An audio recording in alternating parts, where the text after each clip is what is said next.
Olá, sejam bem-vindos ao Perspectiva Brasil. O programa de hoje vai tratar de um projeto que tem uma equação difícil, cuja solução terá de ser bem delineada para atender o pleito de todos os militares. É a questão da reforma, da reestruturação das Forças Armadas. O projeto de lei número 1645, que está na Comissão Especial da Câmara dos Deputados e aguarda parecer do relator. Esse projeto de lei altera a Lei 6.880, que trata do Estatuto dos Militares. No Senado, já há senadores pedindo ao presidente Jair Bolsonaro que vete integralmente a lei de abuso de autoridade. Quase 30% dos senadores assinaram um manifesto para o veto na sua totalidade, 25 deles, segundo o site Antagonista. Ainda segundo o site, a votação para derrubar o veto deverá ser nominal. Do Podemos, são 8 senadores. E vamos agora direto da redação com Priscila Viana. O projeto de lei que reestrutura o sistema de proteção dos militares contará com mais algumas audiências além das que já houveram, e estas contarão com a presença do ministro da Defesa e os comandantes das 3 Forças Armadas. Os princípios da reestruturação são: participar do esforço para se atingir o equilíbrio fiscal, racionalizar efetivos, reduzir custos, modernizar a gestão da carreira, aperfeiçoar a legislação, preservar e reconhecer as peculiaridades das atividades militares, a disponibilidade permanente e a dedicação exclusiva, garantir a sustentabilidade do sistema de proteção social dos militares, das Forças Armadas, reestruturar as carreiras militares, os fluxos e a produtividade, valorizando a meritocracia, incrementar programas e projetos estratégicos e remuneração em níveis condizentes às carreiras de Estado. E estes princípios que regem essa reestruturação são fruto do planejamento entre o Ministério da Defesa e as 3 Forças Armadas. Com vocês agora no estúdio. Vamos agora saber a análise do projeto de lei 1645 que faz Elcio Almeida, da HBA Consultoria. É chegada a hora de responder pela atualização dos rumos das Forças Armadas do Brasil.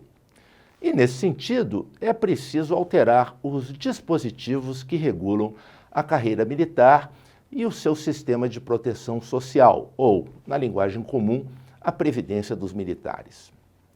A percepção das peculiaridades que definem o serviço das Forças Armadas é fundamental para a discussão destas alterações, uma vez que o primeiro grande objetivo do governo federal é a promulgação da reforma da Previdência, tão almejada e propalada para viabilizar o programa de Jair Bolsonaro. Neste contexto, a tramitação do projeto-lei 1645 obtém um êxito, porque a sociedade e o parlamento já entenderam que as Forças Armadas necessitam um tratamento diferenciado dos trabalhadores em geral. Elas se caracterizam pela disponibilidade permanente e dedicação exclusiva, não possuindo os direitos consagrados de sindicalização e o de greve. A aprovação pela Câmara da reforma da Previdência abriu o caminho para que o projeto-lei dos militares entrasse finalmente na agenda do Congresso Nacional. A comissão especial para analisar a proposta do Ministério da Defesa já foi instaurada e os trabalhos estão em andamento. As perspectivas de sucesso estão muito bem caracterizadas, principalmente pela consistência técnica do projeto. Porém, existem algumas questões de âmbito político que podem gerar alguma tensão.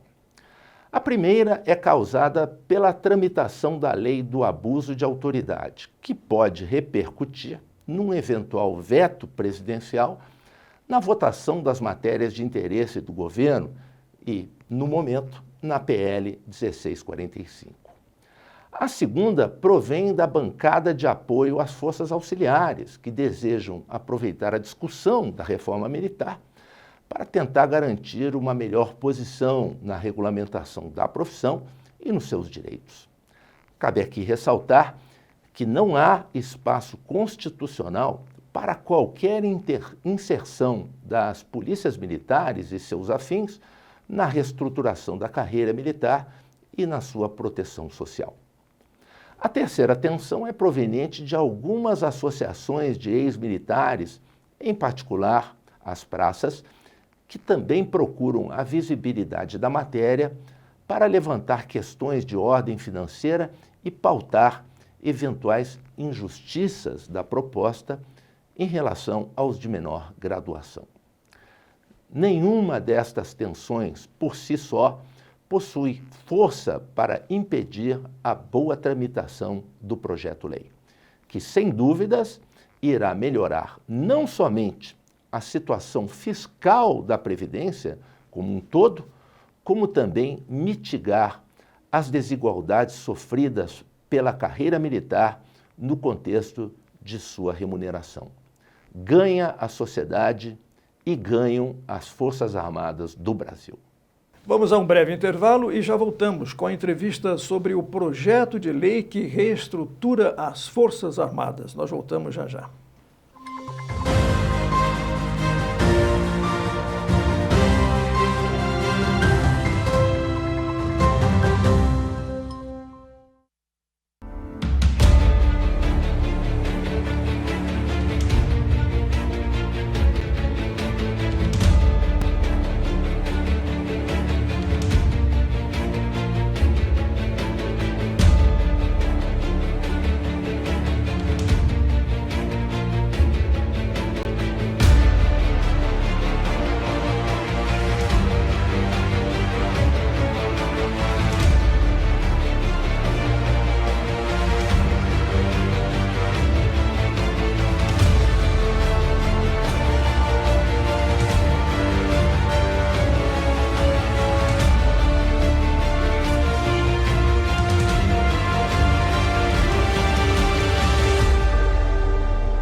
O projeto de lei que reestrutura as Forças Armadas é o tema da nossa entrevista de hoje. Agradeço a presença do militar aqui no Perspectiva Brasil, o general de brigada André Bastos Silva, assessor especial do ministro da Defesa, que vai nos ajudar a entender melhor sobre o projeto que muda o sistema de proteção social dos nossos militares. General André, o Ministério da Defesa e as Forças Armadas iniciaram um planejamento ainda em 2016, quase 3 anos.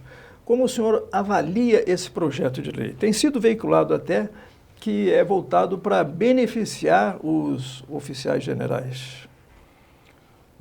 Carlos Campos, eu inicialmente agradecer a oportunidade que a KTV está nos dando em poder divulgar, esclarecer alguns aspectos que não estão bem esclarecidos em relação ao projeto de lei. Bom, o primeiro deles, aproveitando a sua abordagem, é em relação à abrangência do nosso projeto de lei. Essa reestruturação da carreira, é importante salientar, não é um reajuste salarial. Ele contempla a meritocracia, a disponibilidade permanente que o militar tem na sua função, a dedicação exclusiva, que são peculiaridades da nossa força, e beneficiará a todos os militares. Então, beneficiará a carreira militar. E quando falamos em carreira militar, aí englobamos os oficiais e as praças ou graduados, como também chamamos por força regulamentar. Então, dizer que é um projeto que privilegia oficiais generais realmente não existe ou não encontra respaldo no próprio texto do projeto de lei. São informações passadas talvez por pessoas que não tiveram a oportunidade ou talvez não tiveram interesse em ler o projeto na íntegra, e ali em nenhum momento a gente verifica que os oficiais ou oficiais generais são mais beneficiados que os sargentos, subtenentes. Então, tudo é feito dentro de um estudo que não começou agora, o senhor mesmo disse, que foi em 2016, que as Forças Armadas, junto com as forças, através de um processo metodológico, um processo bastante criterioso, buscou atender a essa necessidade, que é a reestruturação da carreira, que é imposta pelos avanços tecnológicos, que o mundo de hoje encontra. Então, as Forças Armadas, assim como todas as demais profissões, teve e tem a necessidade de reestruturar a sua carreira para poder atrair novos talentos e reter os talentos que hoje se encontram nas Forças Armadas, ao mesmo tempo capacitá-los de uma forma cada vez mais eficiente. General, o senhor falou sobre graduados. Para nós civis fica meio obscuro. O que é exatamente? Até onde vai o graduado? Bom, por força do Estatuto dos Militares, a nossa carreira ela é baseada na disciplina e na hierarquia. A disciplina é o ordenamento em relação ao acatamento, melhor dizendo, das leis, regulamentos, Sim. enquanto a hierarquia ela é a ordenação da autoridade em postos e graduações. Então, os postos, digamos, vai do tenente até o coronel. Sim. E a graduação, esse ordenamento da autoridade, vai do soldado, passando pelo cabo, sargentos, subtenentes ou suboficiais, como são chamados na Força Aérea e na Marinha. Essa é a diferença básica. Né? Esse PL, esse projeto de lei, é considerado um reajuste salarial? O senhor disse que não, não é?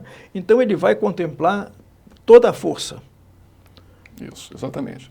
Bom, a diferença, isso é importante frisar, né, até para a sociedade, que nesse momento é que todo o Brasil está dando a sua contribuição na reforma da nova Previdência, salientar que não se trata de um reajuste salarial.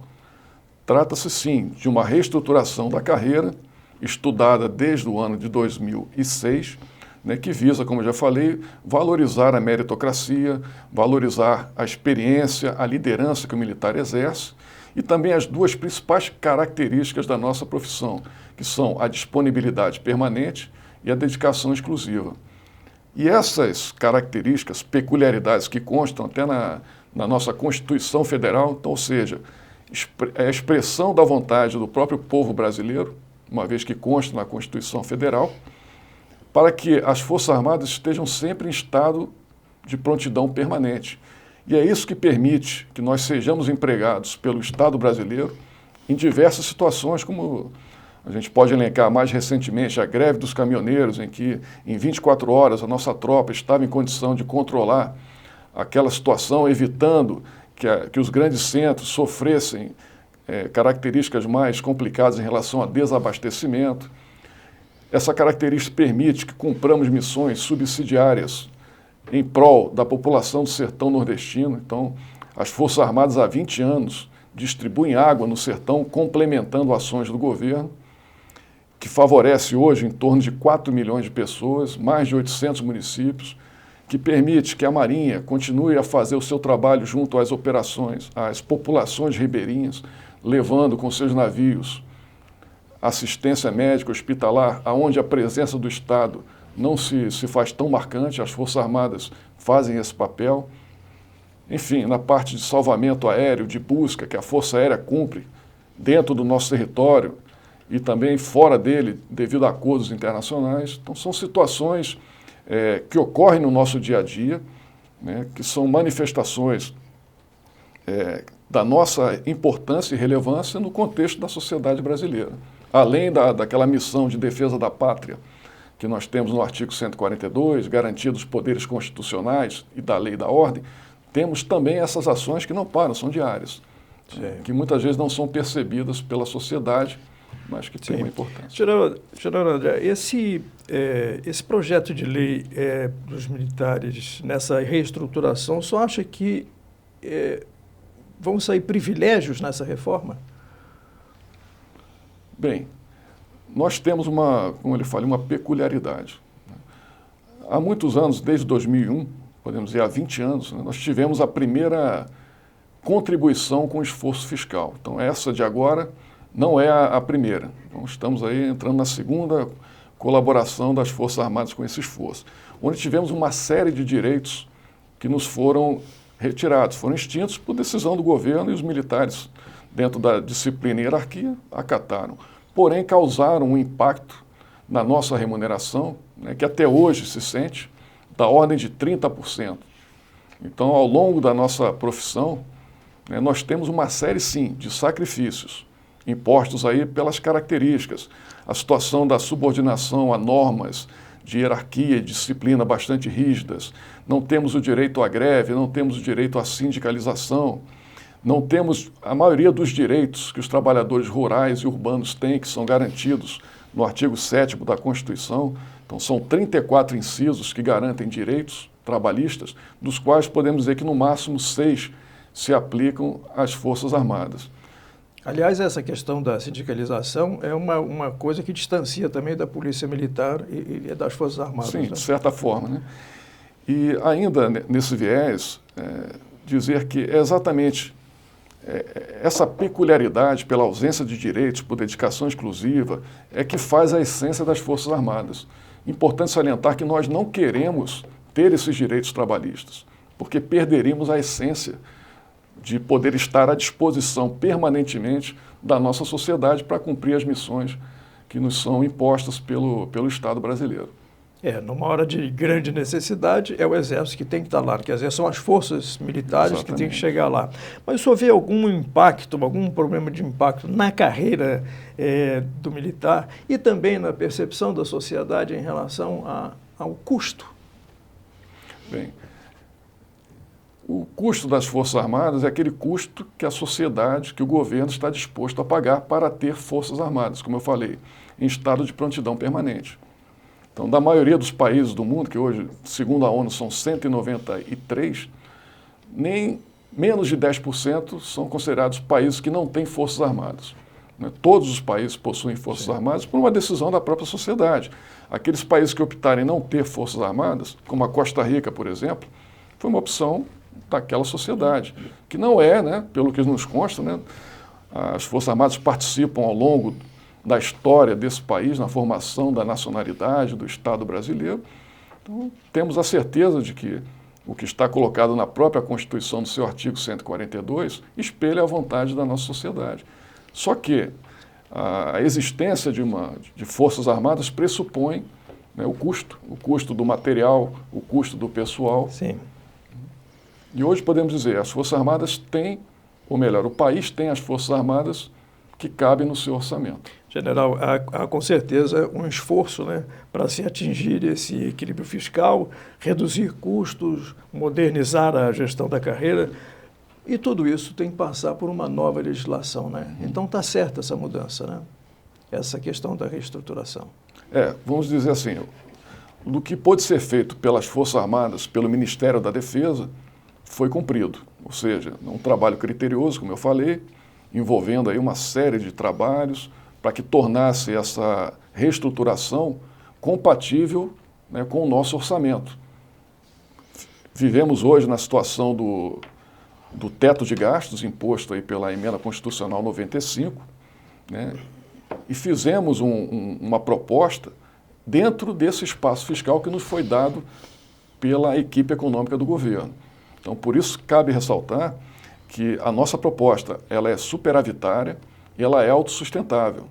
Então, ao longo de 10 anos, com a reforma que faremos no que chamamos de proteção social, uma vez que nós não temos...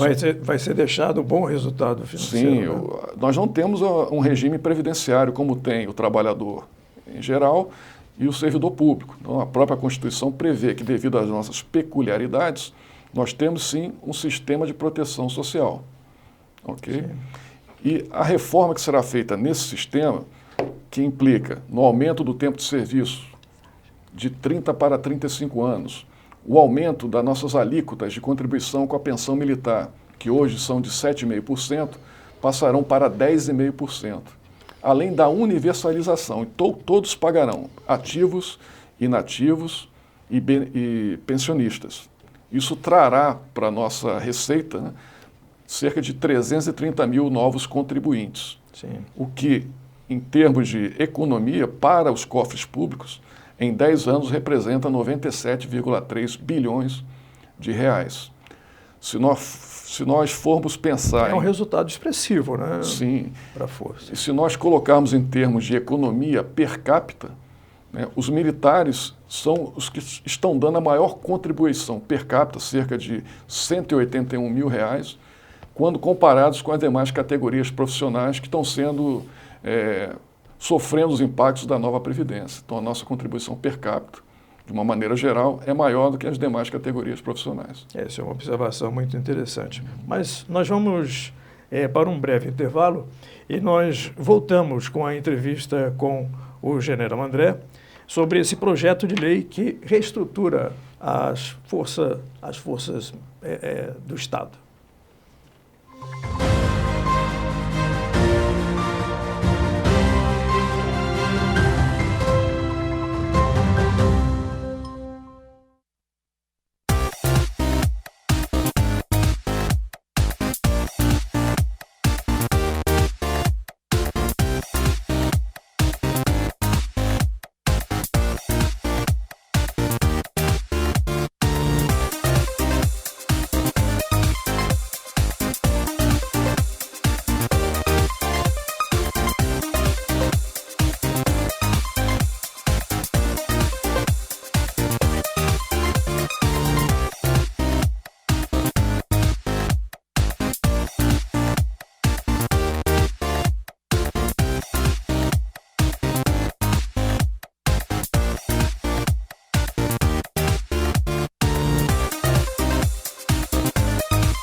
Militares, por força da legislação, vão para a reserva remunerada, mas seguem à disposição das Forças Armadas. Ou então são reformados, se desligam da força que servem.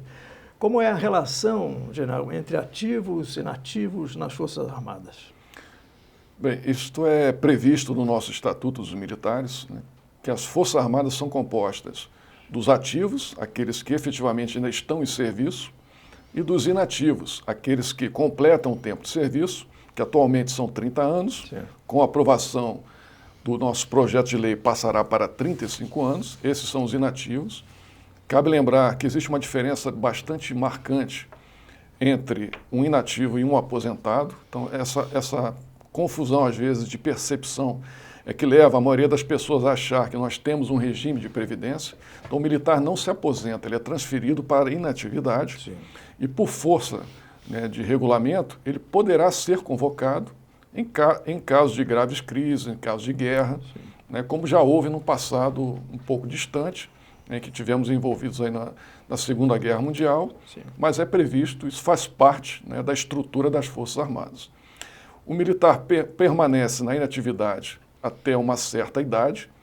Quando ele cumpre aquela idade, que a sua rigidez física, mental, não o tornará disponível para uma convocação, ele é então reformado. Porém, ele continua, né, dentro das Forças Armadas, mas na situação de reformado.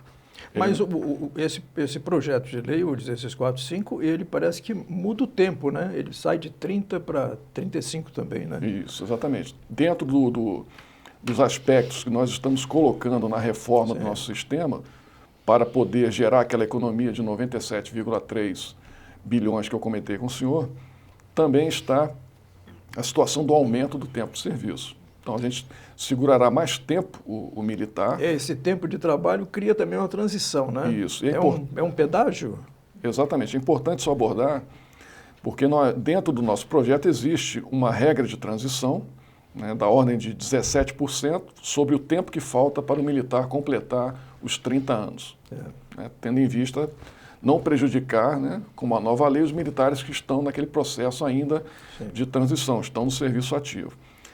Este critério é o mesmo utilizado com os tribunais de contas, com o pessoal do judiciário, quando da emenda constitucional 41 lá de 2003, quando houve aquela reforma. Então, é uma regra que já foi utilizada anteriormente e nós tomamos por base. Importante salientar que nós temos uma peculiaridade também dentro da nossa carreira, que é o fluxo de carreira. Então, nós temos que respeitar aquele tempo que chamamos de interstício, em que o militar permanece num posto ou graduação. E aquilo ali tem a ver com a experiência que o militar irá adquirir naquele posto, bem como a rigidez física, mental que ele possui. Então, se nós simplesmente, de uma hora para outra, aumentarmos o tempo de 30 para 35, nós iremos manter dentro de um mesmo posto um militar por mais tempo. Isso aí, de certa forma, irá prejudicar o fluxo normal da carreira. O militar precisa progredir na carreira, ele precisa fazer novos cursos, ele precisa se especializar para galgar novos desafios que impliquem liderança, impliquem experiência. Então não podemos simplesmente parar o militar num posto, ele aguarda ali mais 5 anos, enquanto que ele estará, vamos dizer assim, sendo desatualizado em termos de formação profissional. É tão típica, né, essa questão dos militares que não poderia de forma alguma estar na reforma da Previdência, né, general? Exatamente. E não só pela tipicidade da carreira, mas também pelo próprio comando constitucional. É importante que as pessoas entendam que no início, quando houve a entrega da PEC no Congresso Nacional, no mês de fevereiro, houve um questionamento por que os militares estão fora. Os militares não estão fora, os militares pertencem a um outro sistema. Isso aí está na Constituição. Então, na Constituição, no artigo 142, lá no parágrafo 3º, inciso 10, fala que a lei disporá sobre as condições de ingresso nas Forças Armadas, condições de remuneração, transferência para a inatividade. Sim. Então, se é a lei, o projeto de lei é um instrumento constitucional adequado para implementar as modificações que estão sendo propostas, não uma emenda constitucional que é a que trata dos regimes previdenciários. Então, essa é a principal diferença. Sim. General, qual a expectativa de aprovação desse projeto? Bom, digo ao senhor que a tropa espera ansiosamente. Que ainda tem muita coisa, muita água para rolar debaixo da ponte, né? Quer dizer, exatamente. Tem as audiências públicas, né? Já foi a segunda ontem, né? Exatamente. Ainda tem mais audiência pública, em que o ministro da Defesa vai estar presente também. A próxima audiência pública, o ministro da Defesa foi convocado, né, pela comissão, juntamente com os comandantes das 3 forças, para esclarecer à sociedade e ao parlamento as características da nossa proposta, dentro dessa ótica aqui que eu coloquei para o senhor. Mas como é que o senhor avalia, como é que o senhor avalia, então, a aprovação dessa? Avaliamos com muita tranquilidade, por sabermos que o nosso projeto ele está muito bem embasado, tanto no aspecto legal, quanto no aspecto orçamentário. Como eu comentei, ele foi construído a partir de um espaço fiscal que o governo nos deu. Então, não foi o que queríamos, foi o que podíamos. E dentro do que podíamos, tentamos fazer o melhor possível para atender ao nosso público, oficiais e praças, e também a necessidade da obtenção do espaço fiscal que o governo necessita para poder voltar ao crescimento econômico. General André, que mensagem o senhor deixaria para os militares das Forças Armadas e também para a sociedade, né, como um todo, em relação ao que está sendo proposto nesse projeto de lei? Bom, aos nossos militares, oficiais e praças, eu deixaria a mensagem de que continuemos a confiar nos nossos comandantes militares, no nosso ministro da Defesa, no sentido de que obteremos aí essa grande vitória, que é a reestruturação da carreira junto ao Congresso Nacional. Então, esses são os legítimos representantes dos nossos anseios, os que estão realmente brigando para que consigamos e, se Deus quiser, iremos chegar a esse objetivo. E que também, né, esta proposta beneficiará, sim, a todos os militares, sejam oficiais, sejam praças, para que continuemos no nosso firme propósito de apoiar o povo brasileiro, como vimos fazendo até hoje, melhorando as condições da nossa carreira, da nossa meritocracia e também reconhecendo, dentro dessa proposta, a nossa disponibilidade permanente e a nossa dedicação exclusiva ao serviço da pátria, muitas vezes com o sacrifício da própria vida. Agora, para a sociedade, queria dizer que, mais uma vez, como em 2001, as Forças Armadas estão colaborando com o esforço nacional, no sentido de obter o espaço fiscal, vamos dizer assim, tão necessário, ou a reforma fiscal, para que a economia brasileira volte a crescer. E estejam certos que nós continuaremos, né, cada vez mais capacitados, dedicados, comprometidos com a nação brasileira para podermos cumprir qualquer missão, em qualquer hora, em qualquer lugar, nos dedicando exclusivamente ao serviço da pátria. Eu agradeço, em nome da equipe do Perspectiva Brasil, ao general André Bastos, o esforço para que nós possamos entender um pouco mais, e como ocorreu agora, acho que ficou muito mais esclarecida sobre essa questão, né, sobre essa reestruturação dos militares das Forças Armadas. Muito obrigado, general André. E obrigado a você que nos acompanhou até agora. Manifeste-se, deixe suas observações e até o nosso próximo encontro.